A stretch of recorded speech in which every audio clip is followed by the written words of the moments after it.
Okay, so back into this. Last week we left off with talking about conservation of mass. We went over all the different classifications of matter.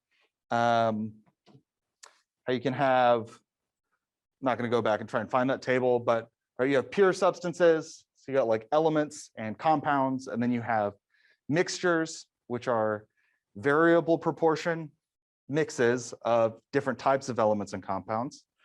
And those can be homogeneous and heterogeneous. And left off on this idea of conservation of mass in terms of when you go through a chemical reaction, the only thing that's changing is the arrangement of the atoms. The amount that you get going in is going to be the same as the amount going out. Today, we're going to talk about really what's the driving factor behind these chemical reactions. Is always going to be energy in some form or another. Energy is the capacity to do work. I mean, we think about energy usually in terms of, how much battery percentage our phone has or laptop has. But generally speaking, it's the ability to do work. And then work is defined as the result of a force acting over a distance. Or in your computer, it's the ability, or your phone, the ability to create light on your screen or rearrange information inside of the computer. But the behavior of matter is driven by energy. And so by understanding energy and the flow of energy in a chemical reaction can help us understand chemistry better. So just like we last week left off on the conservation of mass, we also have the conservation of energy. So energy is neither created nor destroyed. It always goes somewhere, or it always comes from somewhere. If you watched Full Metal Alchemist, it's the law of equivalent exchange. So you cannot get energy from nowhere. I used this example yesterday. There's also a YouTube video. So there's always these like perpetual motion machines, which would be energy coming from nowhere. One of the meme versions of that was to take a piece of buttered toast, which is always supposed to fall butter side down, and then you strap that to the back of a cat. And cat are always supposed to land on their feet. So if you then drop that cat, then you've got a paradox because the cat has to either land on its feet or the butter has to land, or the toast has to land butter side up. So then the cat spins in the air. It'd be a very unethical way of generating electricity. But we conserve energy just like matter. So if it seems that the energy goes nowhere, then you just don't know where it's gone. And actually in your phones and in computers, most of that energy is dissipated as heat. That's why your phone gets hot if you're playing a game on your phone especially. So the total amount of energy is constant. Just like we calculated the amount of mass into a reaction and the mass coming out of a reaction, you could do the same for energy. We have a bunch of different types of energy. There's kinetic energy, which that's the energy it would take to move something over a distance. There's potential energy, which we all gain some potential energy just by walking up the stairs. It's the energy associated with position or composition. And then there's electrical energy, which is the energy associated with the flow of electrical charge. Right? That's your battery percentage. Also thermal energy, which is probably the most common form of energy, which is the energy associated with the random motions of atoms and molecules in matter. So it's how fast those atoms and molecules are moving is the thermal energy. And then chemical energy, which is like potential energy, but specifically stored within the bonds between atoms. So for something like gasoline, the atoms in that molecule are bound really tight together. And you can think of them as being like held together by rubber bands. And when you burn that gasoline, you're cutting all of those rubber bands and letting that energy go. So that's potential energy stored between bonds. We can use this to our advantage as well. So we have hydroelectric dams, right? The Hoover Dams. One of the, I don't know if it's the largest in California actually, large hydroelectric dam. So by blocking the flow of water, we can store that potential energy, then release it slowly over time through turbines to generate electricity. But that energy, that potential energy here, will equal or will be dispelled as it goes through the dam. We'll capture some of that kinetic energy as it's transferred or is converted from potential into the dam as kinetic energy. And then we'll pull that out as electrical energy. And then by the time it gets to the bottom of the dam, one way or another, it'll have a lower potential energy. We have a few units that we use to talk about energy. The important ones here are going to be joules. Or actually, the important one I should say is joule. It's the SI unit of energy. Calorie, with a lowercase c, which is very tricky sometimes, is the amount of energy required to raise the temperature of 1 gram of water by 1 degree C. Calorie with a capital C is 1,000 times that. That's the one that's on, the nutrition facts on whatever packaging for whatever food you're eating, is the capital C calorie. I'm not going to try and use that to throw you guys off, but know in the future that those two are different and exist. There's also kilowatt hours, which is the one that you have to pay for to, not PG&E here, I think it's all Southern California Electric. That's how they measure the amount of electricity that you use over a period of time in your house. Actually, I'm going to copy this table because we're going to need it in a second. So these are units. Just like any other unit analysis, we can use them to do conversions. So if we want to convert this energy from the complete combustion of a small wooden match produces approximately 512 calories, lowercase c, of heat. So how many kilojoules are produced? Oh, why did it do that? There we go.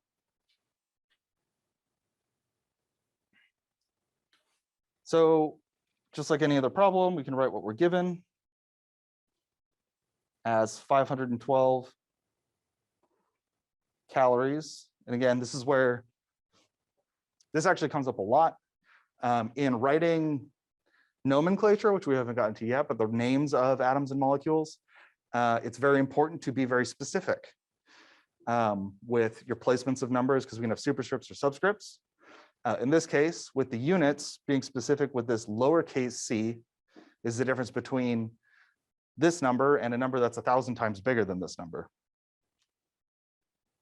So our given here is the calories of heat, and we want to find how many kilojoules are produced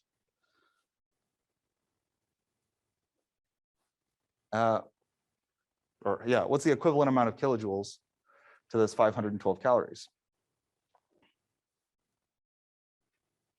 So it's just going to be a conversion problem. So again, lowercase c calorie. If we're doing a solution diagram, and then we want to eventually get to kilojoules. So the first thing we could do is say, okay, we've got units of calories. We were just given this very convenient graph, and we can find the appropriate unit in this chart. So in this case, we have only one conversion factor that goes from calories to joules, which is good because that's a step in the right direction. Again, not capital C calories. So we can do that conversion, convert this into joules. And so this 1 calorie equaling 4.184 joules, we're going to put calories on the bottom or the top of our conversion factor. The bottom. 1 cal, 4.184 joules. And then from joules, we want to go to kilojoules. And probably won't find that specifically written anywhere because it's a standard SI conversion, right? So kilo means 1,000 joules. So we'll take this and we'll do our 1,000 joules is 1 kilojoule.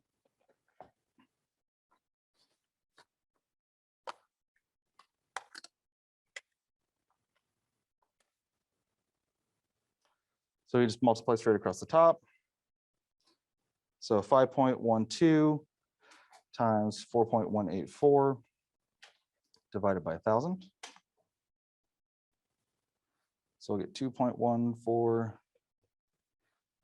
kilojoules. How many sig figs should we have? Yes. Yeah, 3. Because we started with 3. So 2.14 kilojoules. Cool. Just another conversion, more units to convert. Again, I would have a, and actually, if you've read the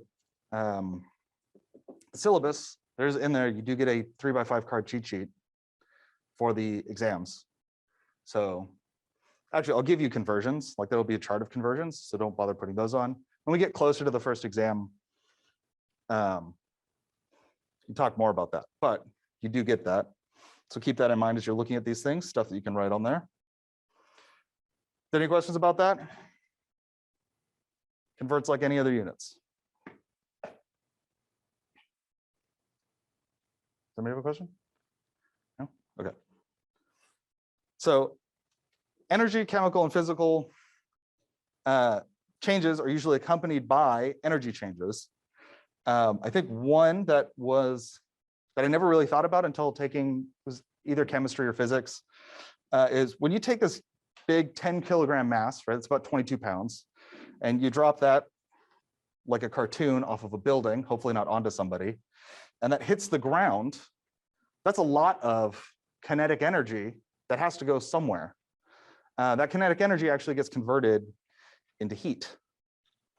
So another thing you could do is that if you were to slap a surface or a chicken, that kinetic energy also gets turned into heat. So somebody has gone and done the math. Let's see if this link is still live. Somebody's gone and done the math for how many slaps does it take to cook a chicken. And it looks like every other recipe page. Let's see. So they go over like specific heat capacity, and we'll get that get to that. Yeah, so 23,000 times. Of course, the problem is that in between each of those slaps, it's cooling off a little bit and that heat is lost. But you could also slap that chicken just one time at 1,665 meters per second. So I guess the challenge for you would be then to convert that to miles per hour, so it's a little more intuitive how fast that is. But the fastest jet only goes 980 meters per second. So you'd have to double the speed of that jet and then slap it once with that jet, and then you could cook a chicken in a single slap, or be an anime character. So yeah, these are, every time that there's a change, there's going to be energy moving somewhere in that change between the things. When water evaporates, it's actually sucking heat out of the air to evaporate, or out of its surroundings to evaporate. Whereas natural gas burning, right, really anything that burns is going to be emitting heat or releasing heat into the atmosphere or its surroundings.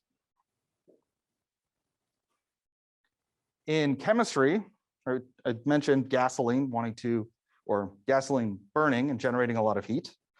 That is a system with a high potential energy.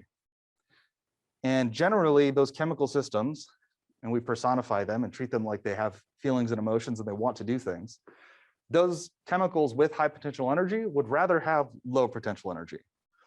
So in some molecules like TNT, they can spontaneously explode or spontaneously release that energy to become simpler, less energetic molecules.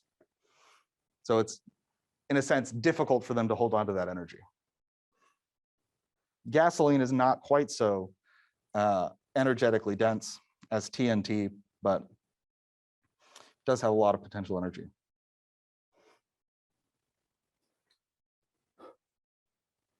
When we're talking about this moving energy from one place to another or in a reaction, we use the terms exothermic and endothermic to describe where that heat is going, where the energy is going.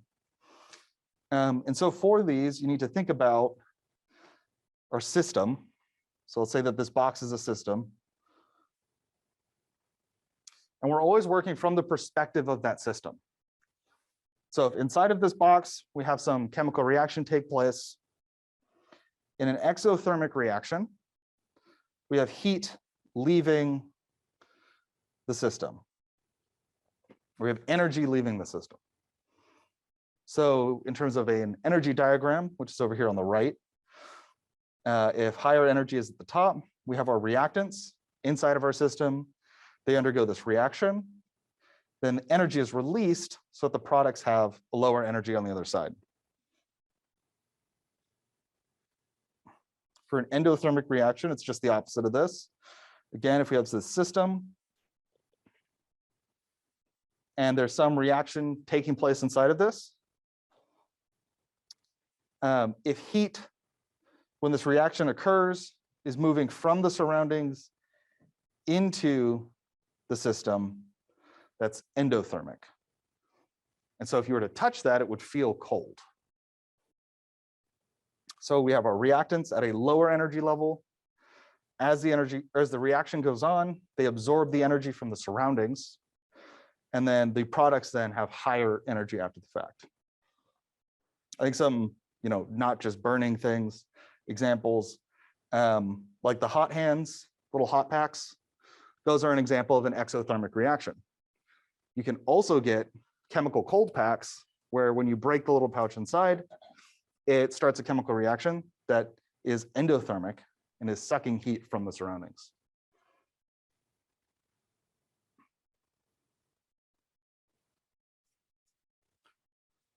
So remember, think from the perspective of the system. Is water freezing into ice exothermic or endothermic?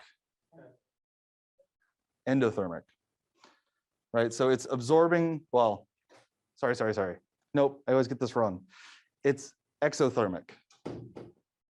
So the process, think about, so if we wanted to take water and freeze it, we have to put it into a freezer. And so putting it into the freezer, it's now in a colder space and it's removing the heat from the system. And so you have to make it colder for it to freeze. So it's exothermic. Oops.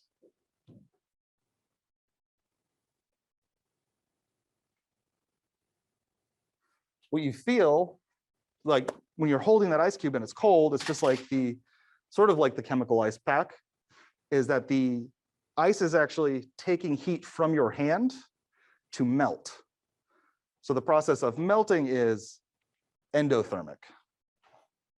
So just because something feels cold doesn't mean that it is exothermic or endothermic. It's the change that's happening that you have to think about. And then natural gas burning, endothermic or exothermic? I know, after the first one, is it a trick question? It's not a trick question. It's exothermic. All right, so if you had natural gas by itself, it would be whatever temperature, it doesn't matter. But as you burn that, burning anything in general is going to be exothermic.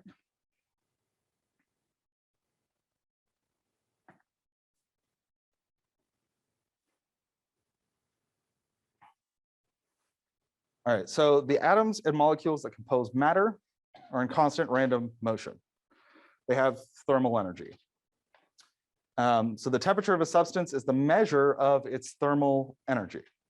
So it's just kind of like its temperature is what it is now. That's the average actually of its thermal energy, which is a measure of its kinetic energy. But the hotter an object, the greater the random motion of the atoms and molecules that compose it, and the higher its temperature, which is kind of like a bunch of barefoot people walking on a beach in the morning when the sand is cold. People will just be standing around, they'll be walking pretty slow. But that same beach in the middle of the day, when the sand is really hot, people will move a lot quicker if they're barefoot across that hot sand. So as there's more energy, there's more motion. Heat is different from temperature in that it's the transfer or exchange of thermal energy caused by a temperature difference. So our heat has units of energy, which is joules. When a piece of cold ice is dropped into a cup of cold ice dropped into warm water, that's when you have heat being transferred from the warm water into the cold ice cube. So it's heat that's moving that thermal energy from one place to another. Whereas temperature, let me hide this. So heat is a transfer exchange. Temperature is a measure. Temperature is a measure of the thermal energy of matter. So you could track the transfer of heat if you measured the temperature over time. So when you first put that ice cube in, how warm is the water? Take it a few seconds later, right? You'll see the temperature of the warm water start to drop. And by doing that, you're tracking the heat being transferred from the water into the ice. We have 3 different temperature scales. For this class, we're only going to be using, well, in lab, we'll be using Celsius. We won't ever use Fahrenheit. For some of our calculations, we will need to convert to Kelvin. So I've been talking about how thermal energy or temperature is a measure of the kinetic motion of atoms and molecules. If you stop that motion completely, that's where we get absolute zero. So absolute zero is where the atoms and molecules have completely stopped moving. And that's what sets Celsius and Kelvin apart. So Fahrenheit, I don't remember the backstory for how that temperature scale was made. I imagine pretty arbitrarily. Celsius, though, was set up as 0 was freezing, the freezing point of water, and 100 was the boiling point of water. And it's a convenient temperature scale because it's operating in that range, which is where a lot of temperature ranges that we humans operate in. Kelvin is useful because it's tied to absolute 0. So while the Celsius can go from negative infinity to positive infinity, in theory, the Kelvin scale only goes to 0, so you cannot have negative Kelvin values. If you've got negative Kelvin in one of your experiments, you've invented new science. Congratulations. We'll apply for your Nobel Prize. So in this class, though, yeah, Celsius and Kelvin are what we will be using mostly.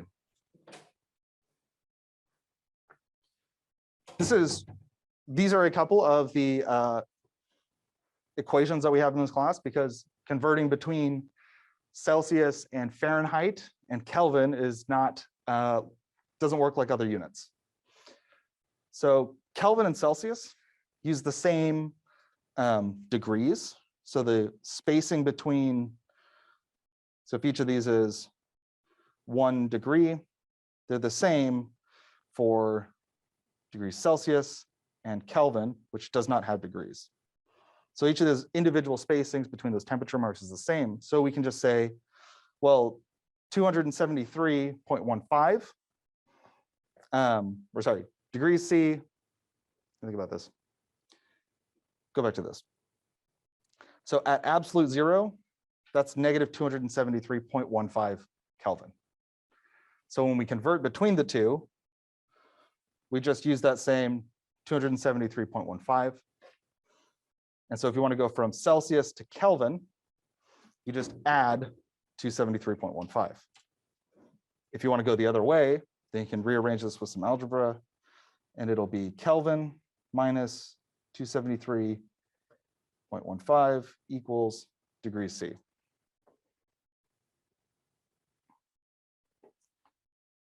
Converting between Fahrenheit and Celsius, the space or the size of 1 degree Fahrenheit is different than the size of 1 degree Celsius.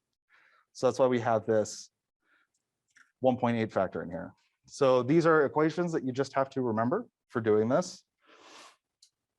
So if you want to convert from Fahrenheit to degrees C, it's Fahrenheit minus 32 divided by 1.8. When you type that into your calculator, you have to make sure you include those parentheses if you do it in all one line. So it should look like parentheses Fahrenheit minus 32 parentheses divided by 1.8. Because if you don't include that, it'll do the division first and then do the subtraction, and you'll get the wrong answer. If you want to switch this around and go from degrees C to Fahrenheit, then it is going to be 1.8 times degree C plus 32 equals degrees Fahrenheit. So you just rearrange it with a little algebra.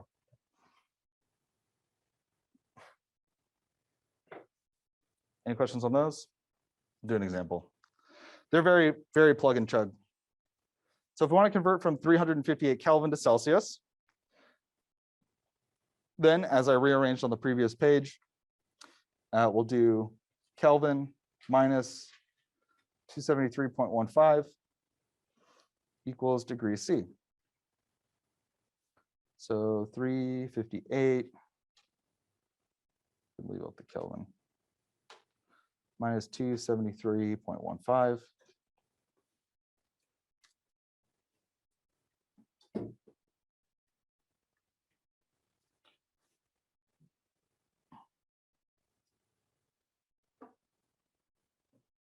Oh, right. I knew I forgot to look something up. 84.85 degrees C. And for now, we're just going to continue to use, actually, Isaac, do you know how you keep the sig figs on this?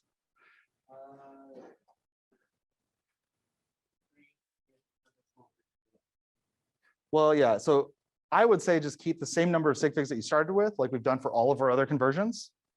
So even though we're doing addition and we're doing subtraction here, I forgot to look this up because this came up last night. Right, even though we're doing subtraction, you keep the smallest number of decimal places.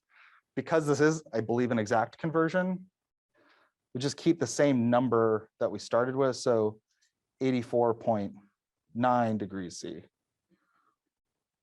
3 sig figs. But I do need to look that up. I'll look it up in the lab.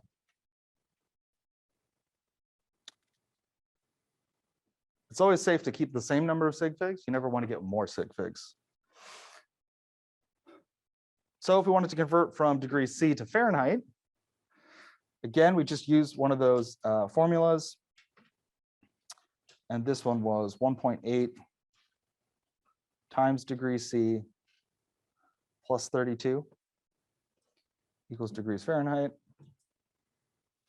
So we get 1.8 times 139 plus 32.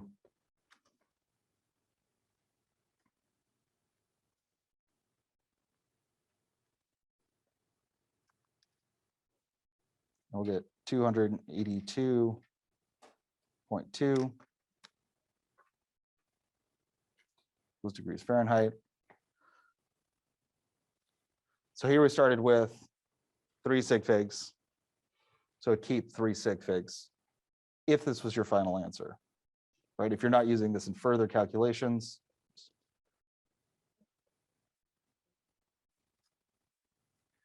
Did you do it right? What's the confusion?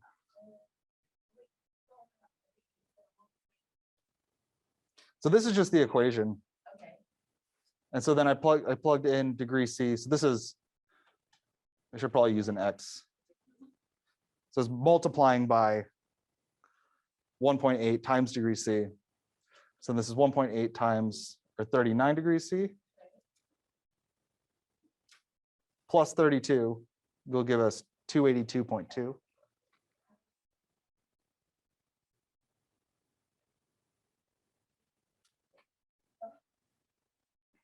It's these ones. Yeah. Oh, what does it say? So for conversions, if it's exact, then you Don't consider it at all. you don't consider it all, whatever you originally started with.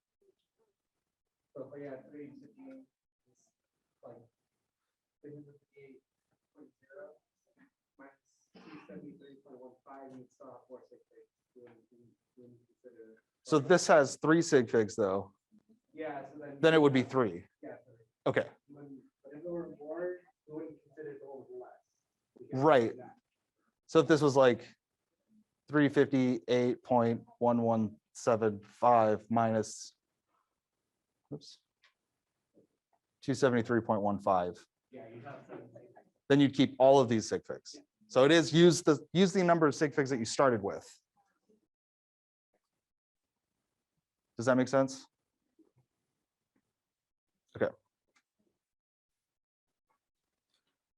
So we can also do degrees Fahrenheit to Kelvin. Was everybody, were you good on this one? Okay. You can ask me later. So we can also convert from degrees Fahrenheit to Kelvin. We're just going to have to use both of our equations for converting. So those equations will be degrees Fahrenheit minus 32 divided by 1.8 equals degree C. And then we want to go from degree C to degree C to Kelvin. So degree C plus 273.15 equals Kelvin. So actually, let's center these. So when we do this, we'll take our degrees Fahrenheit, we'll do negative 321 minus 32 divided by 1.8.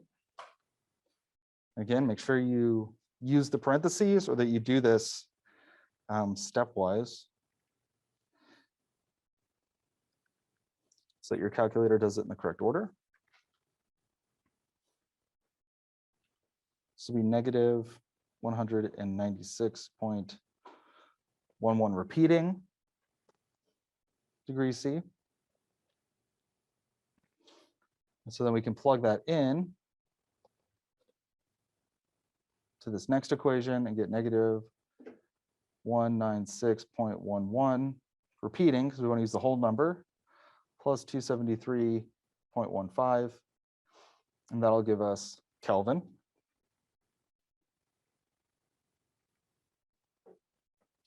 So our final answer will be,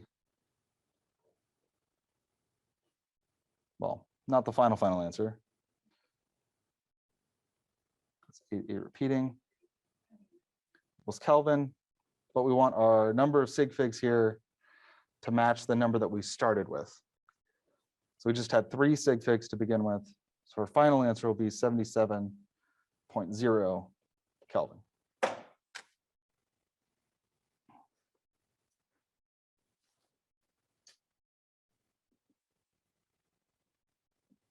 Cool.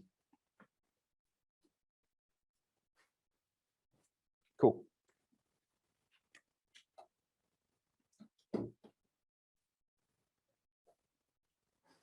So heat capacity. This is the stuff that is super relevant for what we're going to do today in lab. Specific heat and heat capacity. So heat capacity, well, I should start with this beginning here. All substances change temperature when they are heated, but the amount of change varies.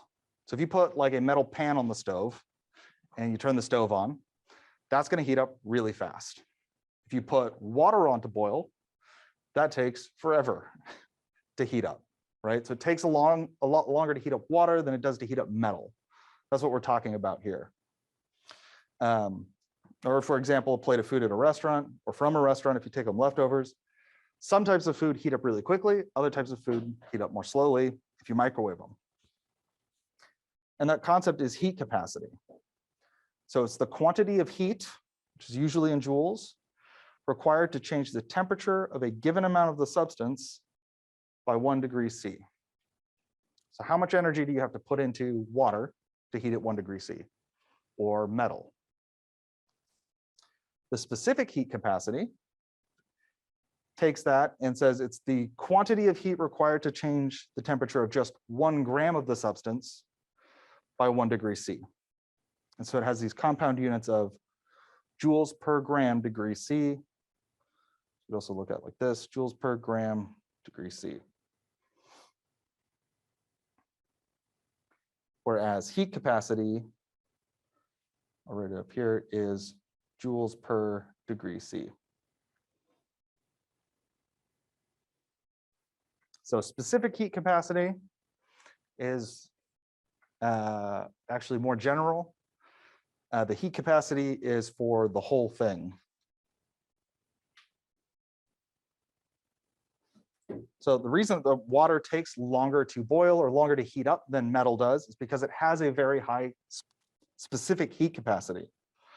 So if we were to compare on this table, water is down here. It takes 4.184 joules per gram to raise that 1 degree C. Whereas something like metal, so if you have a cast iron or aluminum, is only going to take 0.9 joules or 0.4 joules to heat that up the same amount. So it's going to take, a quarter of the amount of energy to heat up aluminum and an eighth of that amount of energy to heat up iron. And this will be, on exams, I'll give you heat capacities and stuff. There's no reason to make you memorize something that you can look up so easily.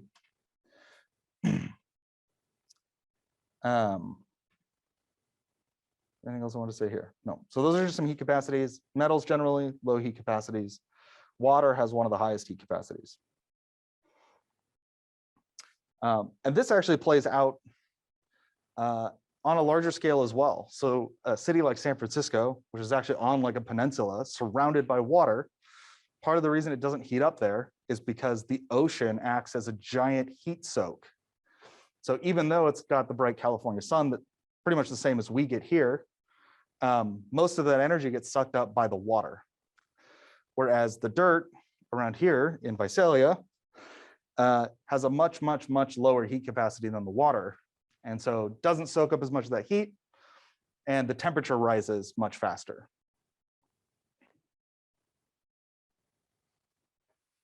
So this is another equation, one of the few equations that we have that you should memorize, but you could also write just write down on a cheat sheet.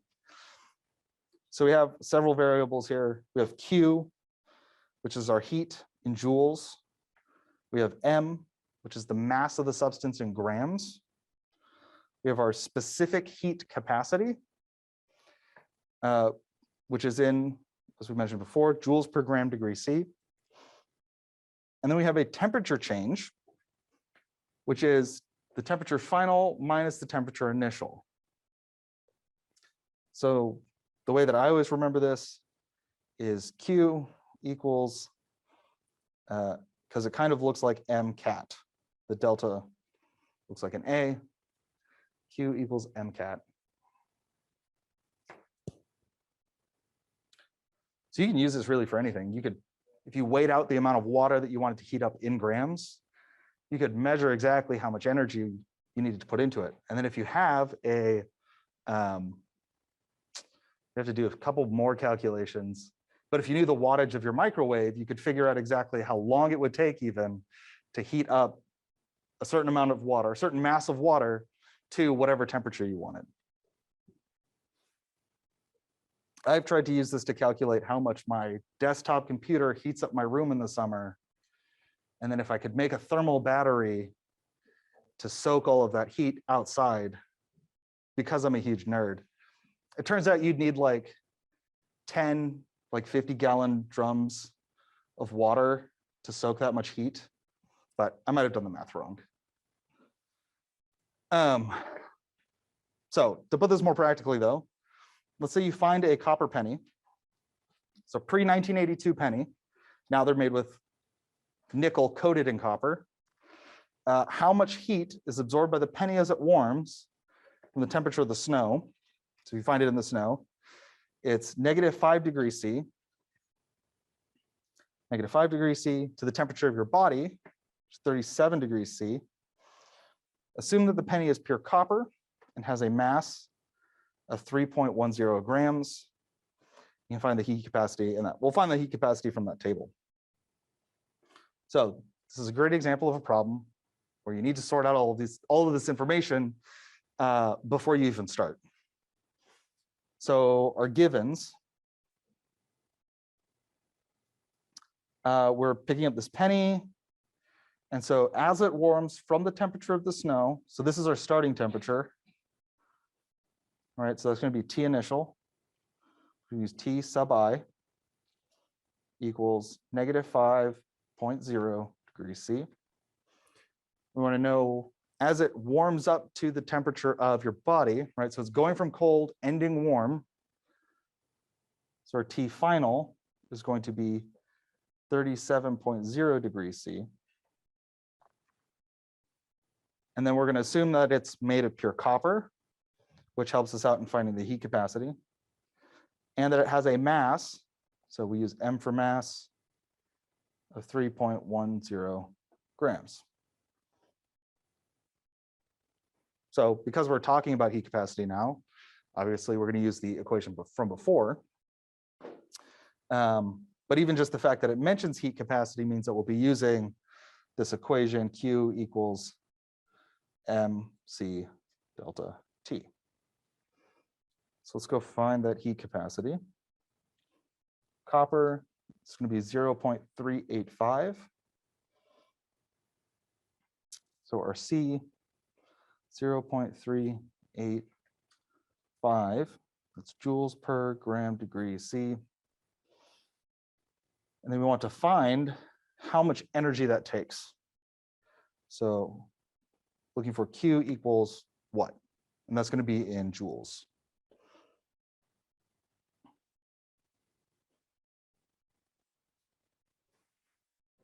So at this point, we can just plug the numbers into the equation. I think the hardest part in these problems is identifying which numbers are which if you work on memorizing that grams is mass, degrees C or Kelvin is temperature, meters is length, that's going to help you out in terms of sorting information from these problems. And then just identify which variables you have and find an equation that they'll all fit in. So we can just plug these in. So Q is equal to 3.10 grams times our C, which is 0.385, and that's joules per gram degrees C, times our delta T, which we'll put in parentheses here. So it's always going to be T final minus T initial. Our T final is 37.0.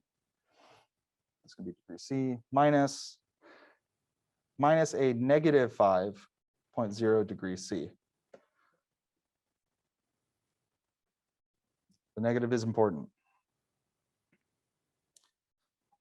So then working through this, we'll get Q equals, I'll do this more stepwise, so 0.385.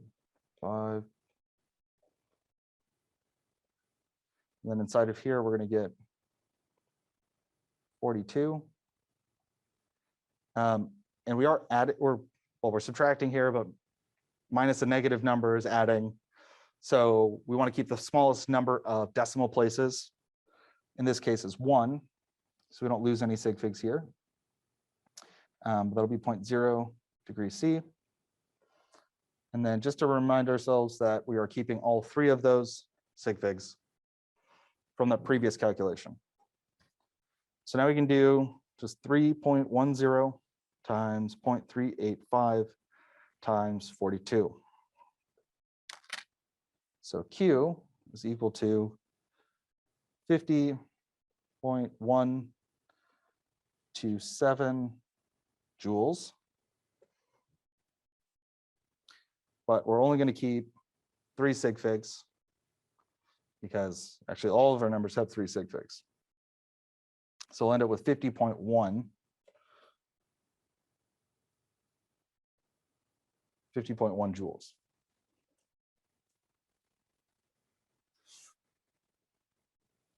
So one of the things that I do want to point out here is that just like when we do our unit conversions, right, that unit analysis also applies here. So we have grams multiplied by this compound unit, which has grams in the denominator, right? So those grams on the bottom. So those grams cancel out. And we also multiply by degree C. And degree C is also in the denominator of these units for specific heat capacity. So those also cancel out. So this cancels out with this cancels out with this, and we're left with just units of joules. So you can also solve these problems just with dimensional analysis by looking at these units and saying, I want to cancel some of these units out. So that's sort of the more, I guess, critical thinking way. I would recommend just remember this equation and the things that need to go into it.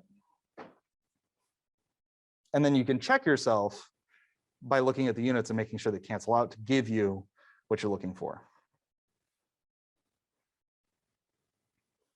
Any questions? No? Awesome. So we'll do another one here. And this is the kind of experiment that we'll be doing in class today, is that you will be determining the specific heat capacities of different types of metals, at least for part of it. So the temperature of a lead fishing weight rises from 26 degrees C to 38 degrees C as it absorbs 11.3 joules of heat. What is the mass of the fishing weight in grams? So we want to sort these things into what we're given first. What is our T final? 38, yep. All right, because we're rising to 38 degrees C. So T initial must be 26. And then what are the other units that or what's the other unit that we're given right here? Q, yeah. So one of the keys there is that it says heat. The other one would be joules. So Q is heat, which is in units of joules. So it's going to be 11.3. And then we need to go get the heat capacity of a lead fishing weight from this previous table. So lead is very low specific heat capacity of 0.128. So C is going to be 0.128 joules per gram degree C. So do you think that this is going to be a lot of energy to raise it? Or do you think the mass of this thing is going to be a large mass or a small mass?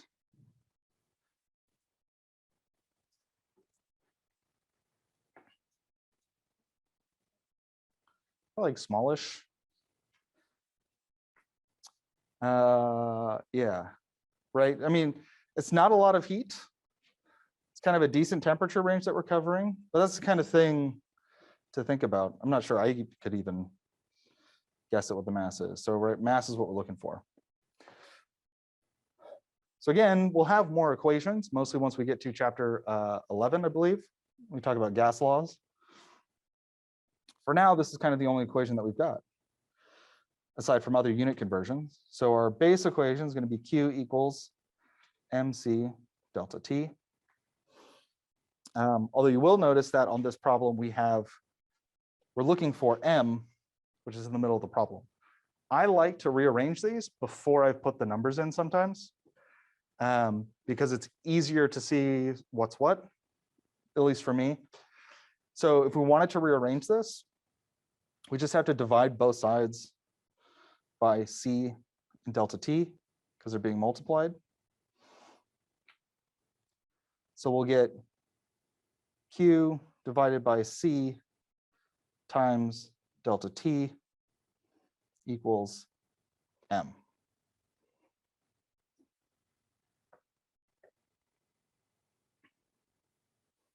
And then we can just plug our numbers in.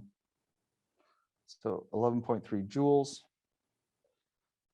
divided by heat capacity, 0.128 joules per gram degree C, to be multiplied by our delta T, which is going to be our final minus initial.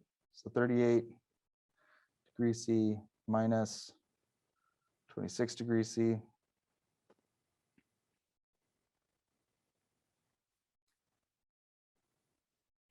.38 minus 26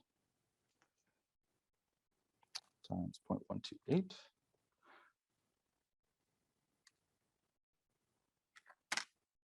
So we'll get 7.35677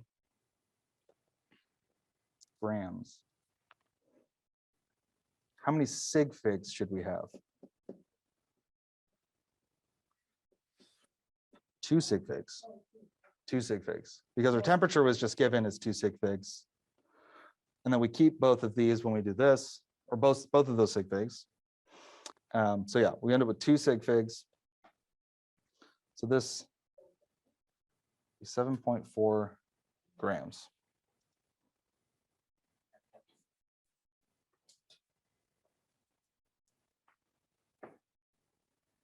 That's the last one. Oh, there's one more. Nice.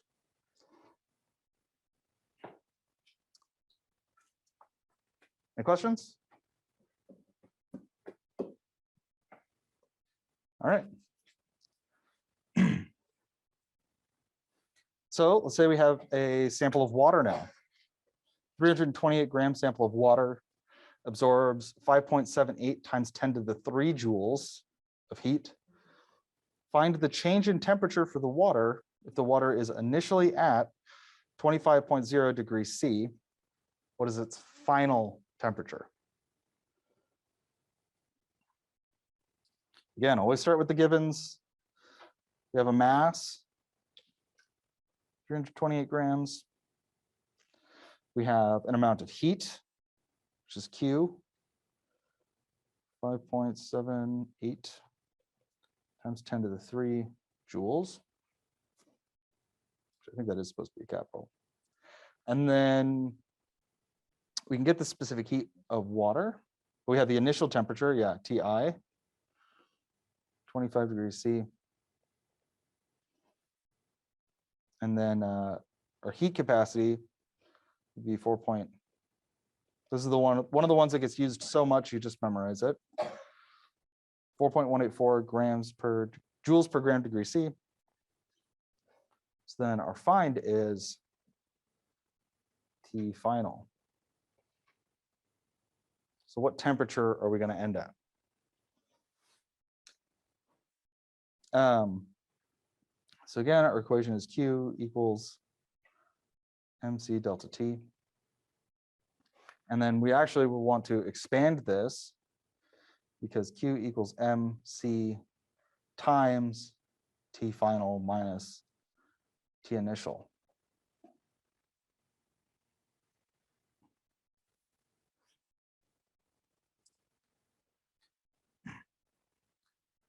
I think this one is easier to put numbers in first before rearranging. The algebra here is a little bit more complicated, but it's not too bad. So let's just plug these numbers in. We get 5.78 times 10 to the 3 equals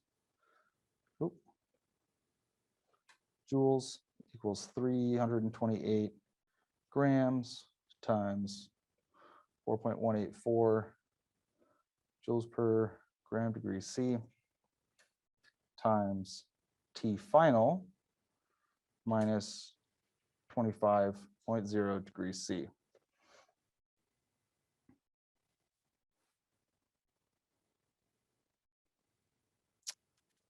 Oh, actually, yeah, I completely missed. It's not, the algebra is not that hard at all, actually.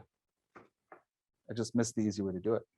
Okay, so we can start what I call collapsing these numbers down, right? So we've got a bunch of separate numbers.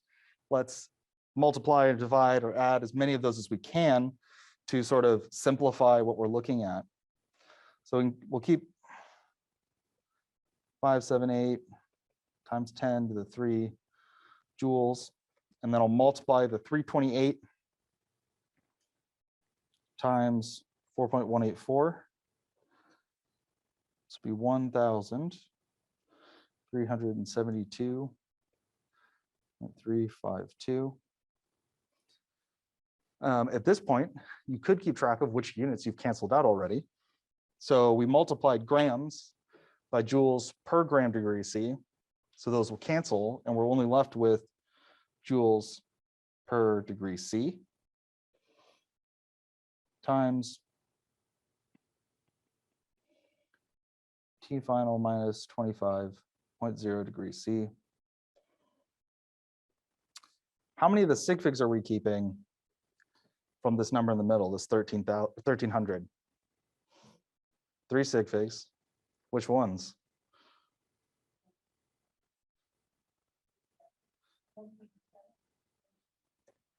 One, 3, 7. Because that's where we would round it if we were stopping there, but we're continuing. That is all the digits for that one. So now we can do 5,000. I'll do 5,007 or 5,000. I mean, it is 5,000, but 5.78 times 10 to the 3 divided by this 1,300. 5.78 to the 3 divided by 1,372.352, right? No rounding yet. So give me 4.2117.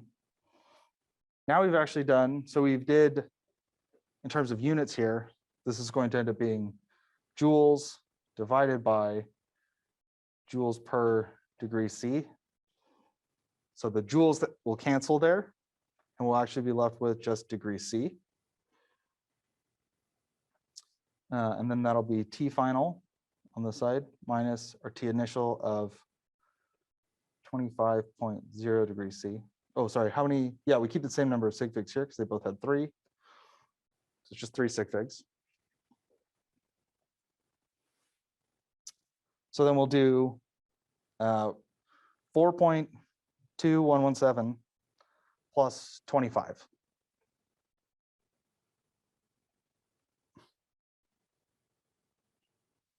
So we'll get 29 point, I'm just going to do the 3 sig figs here. So it'll be 29.2 degrees C equals T final. These are some of the more algebra heavy problems that we'll get for a while until we get to gas laws.